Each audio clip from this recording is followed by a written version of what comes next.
नाम के गांव में एक मंदिर था। उस मंदिर के बाहर कृपाल नाम का एक अंधा आदमी भीख मांगता रहता था। बाबूजी, माई, भगवान के नाम पे कुछ दे दो, अंधे भिखारी पे दया करो, कहकर भीख मांगता था। अंधा होने के बावजूद भी कृपाल बहुत समझदार था। उसे दान दिए लोगों को पहचानता था। एक बार एक आदमी आकर उसके कटोरे में एक सिक्का डाला। श्रीमान, आप चौधरी जी है ना? देखे ना, मैंने आपको कैसे पहचाना। आप हरदम 10 रुपए का सिक्का ही दान देते हो। आपके सिक्के को तेजी से फेंकने से आए आवाज से मैंने आपको पहचान लिया जी। शाबाश कृपाल, हमसे भी तुम बहुत समझदार हो। वैसे तुम्हारे बच्चे कैसे हैं? एक तो उनकी माँ नहीं है और ऊपर से वो भी बेचारे तुम्हारे जैसे ही अंधे हैं ना। ये लो, ये पैसे लेकर उनके लिए कुछ खरीद कर घर ले जाओ, कहकर पैसे दिया। बहुत धन्यवाद श्रीमान, मैं बचपन से ही अंधा हूँ। शायद वही श्राप मेरे बच्चों को भी मिला है। मेरे बच्चे अपने माँ को भी खो दिए। वो भगवान ने मुझे ही इतने सारे समस्याएं क्यों दिए, मुझे समझ नहीं आता। कृपाल के मुन्ना मुन्नी नाम के 2 बच्चे थे। वो अंधे होने के कारण स्कूल नहीं जाते थे और अपने झोपड़ी में ही रहते थे। कृपाल भीख मांग कर आए पैसों से उन्हें कुछ न कुछ खरीद कर खिलाता था। जब कोई दान नहीं देते थे तो वो लोग पानी पीकर ही सो जाते थे। एक दिन मंदिर के पास एक स्वामी जी का प्रवचन चल रहा था। भक्त बड़े दिलचस्पी से उनकी बातें सुन रहे थे। कृपाल भी वो सुनकर खुश होने लगा। बाद में स्वामी जी माता के मूर्ति की पूजा करके आरती देने लगे। श्रद्धालु भक्ति से आरती को नमस्कार किए। सब लाइन में खड़े होकर स्वामी जी का आशीर्वाद लेकर घर जाने लगे और आखिर में कृपाल की बारी आई। उसके प्रणाम करते ही स्वामी जी उसे आशीर्वाद देकर, बेटा, तुम्हारे स्थिति को मैंने अपने मनोनेत्र से देखा है। मुझे तुम्हारे बारे में सब समझ आ गया। तुम्हारे पैदा होने की घड़ी बहुत बुरी थी, इसीलिए समस्याएं हमेशा तुम्हारा पीछा करती रहती है। थोड़े लोगों की किस्मत ऐसे ही होती है। जितना भी कोशिश करे मुश्किलें बढ़ती है मगर कम नहीं होती। क्या कर सकते हैं, सब उस देवी माँ की लीला है। स्वामी जी, ऐसे मत कहिए। मैंने अपने जिंदगी को जैसे तैसे करके अंधेरे में ही गुजारा है। कम से कम मेरे बच्चों के जिंदगी में रोशनी लाइए। वो भी मेरी तरह ही अंधे हैं। ये सोचकर मैं हर दिन रोता रहता हूँ और ऊपर से उनकी माँ भी नहीं है। किसी पिता को मेरी जैसी स्थिति नहीं आनी चाहिए। आप ही कुछ न कुछ करके मेरी मदद कीजिए, कहकर उनके पैरों पर गिर गया। बेटा, अगर देवी माँ की कृपा हो तो इस दुनिया में कुछ भी नामुमकिन नहीं है। एक काम करे तो तुम्हें और तुम्हारे बच्चों की आंखों की रोशनी मिल सकती है, मगर वो काम बहुत खतरनाक है। तुम्हारे जान को भी खतरा हो सकता है। स्वामी, मुझे नहीं मिले तो भी ठीक है, मगर मेरे बच्चों के आंखों को रोशनी दिलवा दीजिए। उसके लिए मैं अपना जान भी दे सकता हूँ। कृपा करके मुझे क्या करना है बोलिए।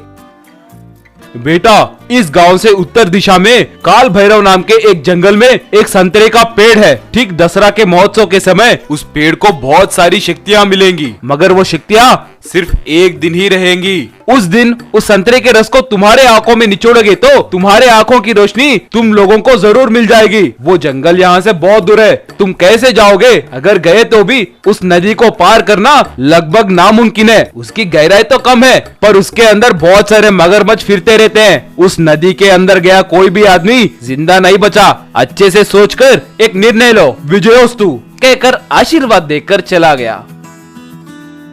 तुरंत कृपाल अपने घर के पास एक कबाड़ को तैयार किया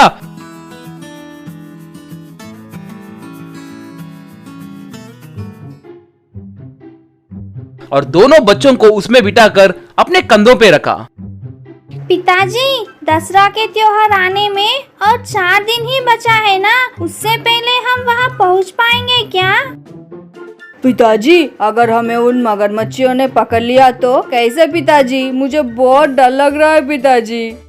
बच्चों, तुम डरो मत, सब अच्छा ही होगा। हम पर उस देवी माँ का आशीर्वाद है, वो ही हमें रास्ता दिखाएगी। मगर जब मगरमच्छ आएंगे तो मैं जैसे कह रहा हूँ ठीक वैसे ही करना, कहकर उन्हें क्या करना है अच्छे से समझाया। इस तरह उनकी कबाड़ यात्रा शुरू हुई।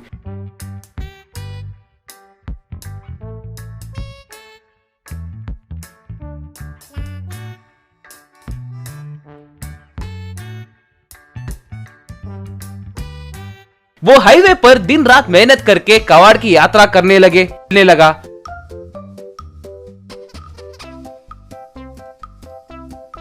जंगल में धूप और बारिश की परवाह करे बिना चलने लगा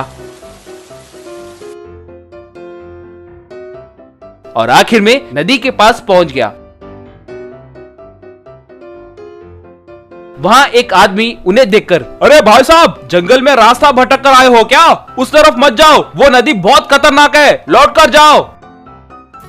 श्रीमान, आप भगवान के जैसे आए हो, मैं रास्ता भटक कर नहीं बल्कि इस नदी को ढूंढते हुए आया हूँ। आज दशहरा का त्योहार है ना? हाँ, आज दशहरा है। क्या सच में इस नदी को ढूंढते हुए आए हो क्या? पागल हो क्या? मेरी बात सुनो और लौट कर चले जाओ। कहकर वहां से चला गया। कृपाल देवी माँ को प्रणाम करते हुए नदी में उतरकर चलने लगा। उन्हें देखकर वो मगरमच्छ उन्हें चारों तरफ से घेर लिए।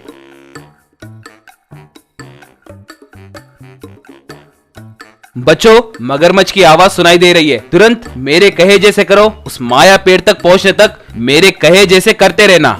तब मुन्ना चिकन के टुकड़ों को पानी में फेंकने लगा और मुन्नी मछलियों को पानी में फेंकने लगी।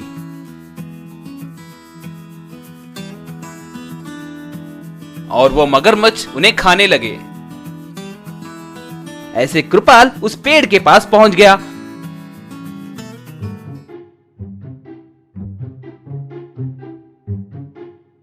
वहां एक संतरे को तोड़कर बच्चों की आंखों में निचोड़ा। बाद में अपने आंखों में भी उस रस को निचोड़ा। बस उन्हें अपने आंखों की रोशनी मिल गई। वो बहुत खुशी से झूम उठे। पेड़ माता, तुम्हारा एहसान हम कभी नहीं भूलेंगे। माँ भवानी, मुझे और मेरे बच्चों की आंखों की रोशनी देने के लिए आपको प्रणाम माँ, कहकर तीनों आसमान की तरफ देखते हुए नमस्कार किए। आंखों की रोशनी आने के बाद कृपाल भीख मांगना छोड़कर ऑटो चलाते हुए बच्चों के साथ खुशी से जीने लगा।